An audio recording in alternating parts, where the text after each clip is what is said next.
มาต่อกันที่ข้อ2小区东边是一个公园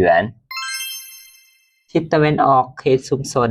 แมนสวนสาธารณะ东边是一个เฮามาเลือกเอารูปภาพเนาะรูปภาพมาแต่งเป็นประโยคเนาะเป็นประโยคตัวนี้มีอินหางกับโยจีและกับไม้ตางเหลากับชื่อจื่อรูเขา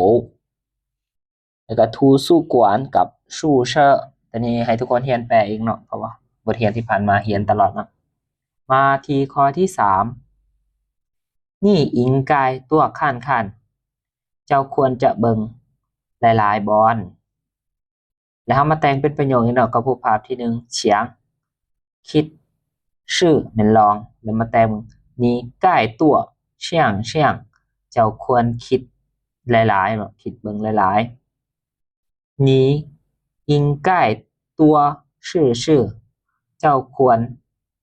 จะลองเบิ่งหลายๆประมาณนี้เนาะ趁热打铁ตีเหล็กตอนฮ้อน你想租什么样的房子大小房租环境